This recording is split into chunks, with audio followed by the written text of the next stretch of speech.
So last week I shared 3 different ways to start your guitar instrumental, your guitar composition. And in this week I want to share with you, just double checking that you hear me okay. Yeah. So this session I want to show you 3 different ways to develop. So 3 ways to develop your ideas, and I will take the same idea that I shared and actually improvised last time live, and one more important point that I really want to make at the end that kind of overcome or goes beyond what I'm going to share with you. So I'm going to take the same kind of idea. I was playing A minor, then I let myself go playing a melody and then playing another chord. Now I can continue and explore this idea by traveling between chords, for example,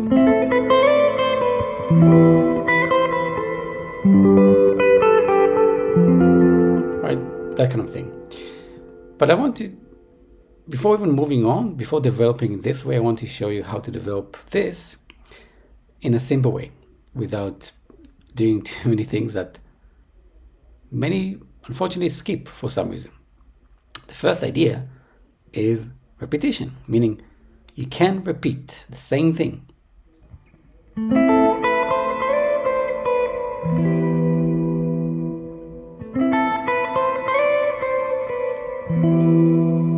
Right, twice or even 3 times.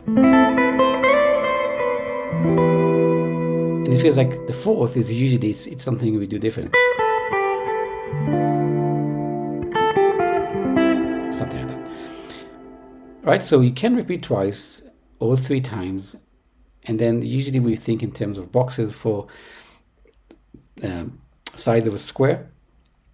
So you have 3 of the same, and then you can do 1 more that is different, just to kind of close it in a non-boring way, because there's a limit of how much we can repeat the same thing again and again without being too boring.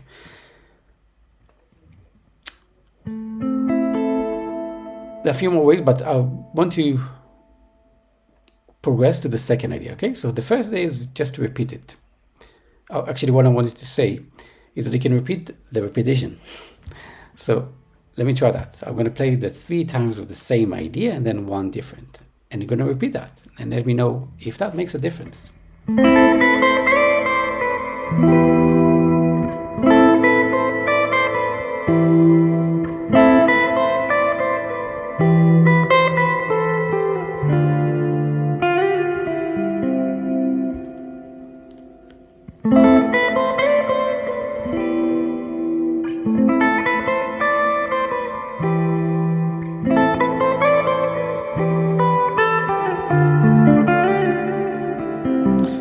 Allow yourself to have fun and make some variations, which is going to be the next topic. But twice, right? I mean, I could end it playing these kind of 4 phrases, or I can repeat it and then have more time, having fun. Here's a really important point, okay?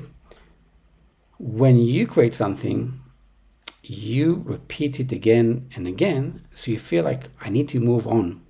This is something I see a lot with guitarists who try to create something and then jump from one place to another.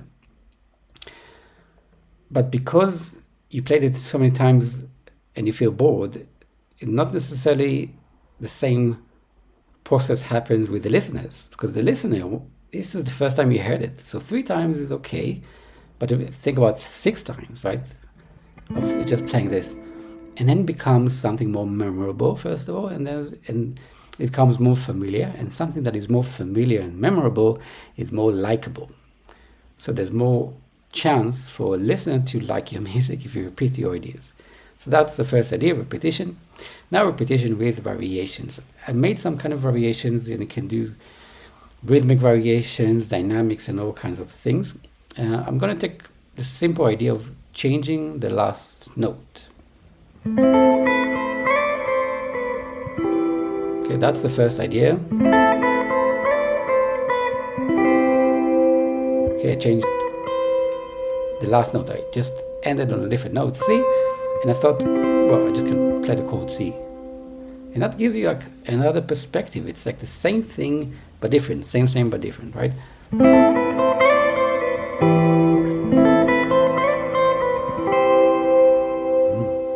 And then I can go back to, basically it's like A, B, A. And then after that you can have a C, something different.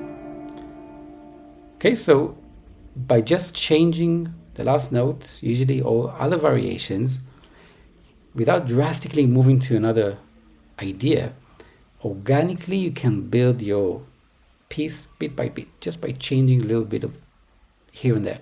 And this is, I say organically because you think about a tree, a plant, it grows step by step, not like from here and then jumps from there to there. We do it gradually, so the music can be progressed and built in a gradual way. Okay, repetition with variation.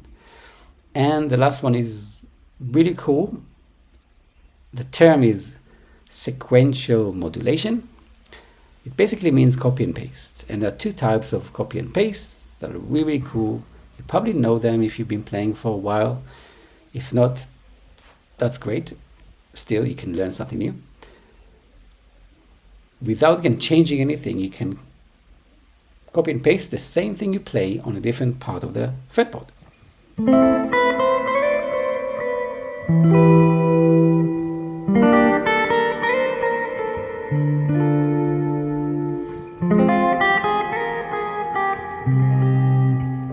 And so on, right? I just copy and pasted the same thing. Just moved it 2 frets down, another 2 frets down, or you can go up. It can be 3 frets, 4 frets, whatever ticks your box, whatever makes you feel something, which is the plus point. So this sequential modulation is called also absolute or perfect, because you just move the whole thing to another place on the fretboard, meaning you're creating something called a modulation. You modulate to a different key, right? This was in A minor, and then by shifting it to G minor, you're essentially moving to a different key. So that's one type. It's very easy because you don't have to think, you don't have to make any adjustments. It's a copy and paste, same shape, same everything.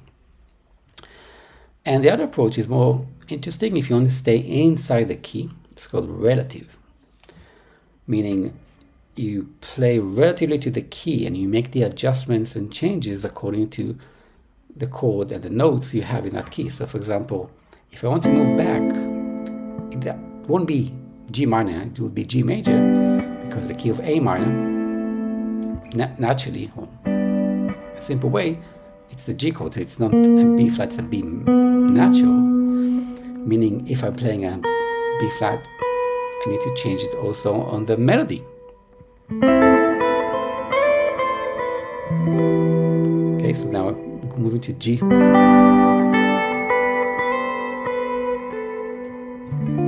So it's a little bit different. I can play it again, but what is important to understand, this is a kind of a simple mathematical equation, meaning you move 1 note up, 1 note up, 1 note down, 1 note down.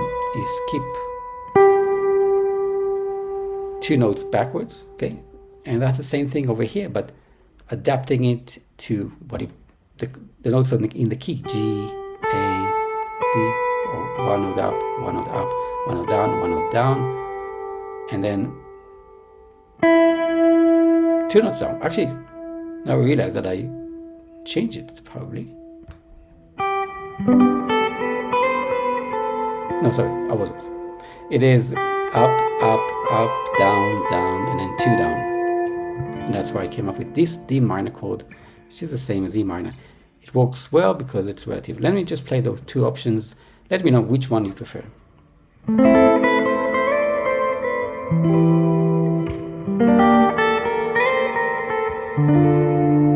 That's one. This is the second.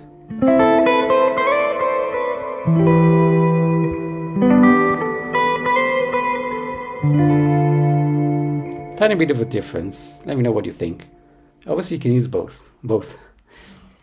And that's it. This is very shortly the concept of sequential modulation. Sequential, by the way, sequence is the same idea of copy and paste. You copy the same thing and paste it across the fretboard. So we talked about the 3 different ways: repetition, repetition with variation, and sequential modulation. Now, these are great tools for composing, for guitar solo, whatever you want to apply these ideas, these concepts to. But these are tools, really effective and great to know and apply. But beyond everything, how to develop your music is based on the emotional intent. And the emotional intent is, where does this music come from? When you created the first few notes, what was your mood? What did you think about? Who are you dedicating this music to? Because that will determine what the music should be. These are tools that can help you develop it.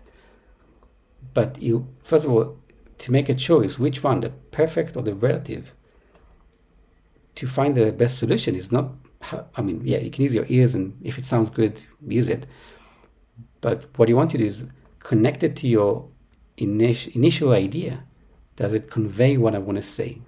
Is the emotional message conveys through these notes? Like, is this kind of sadness is what I'm trying to say with my musical story, or something that is more major? And that will apply to anything, and it will guide you throughout the whole creative process, from the very first note you create to the last one you record and release. And how? Again, what you want to do is be aware of where this music came from. There's no formula I can give you. These are formulas that I can. An emotional formula is something that is deep inside, and sometimes you need to do that kind of process of understanding where it came from. And sometimes the music comes first, and then you need to understand where it came from later. Or you can be more intentional by thinking about something you love, for example, and creating music, and that music will be dedicated to that person, for example. Let me know if that makes sense. I'd love to read your comments if you have. I'd love to hear your music if you want. There's a Facebook group you can join and share your stuff, or YouTube, and you can tag me if you upload your guitar videos. This is it for now. Take care. Great music.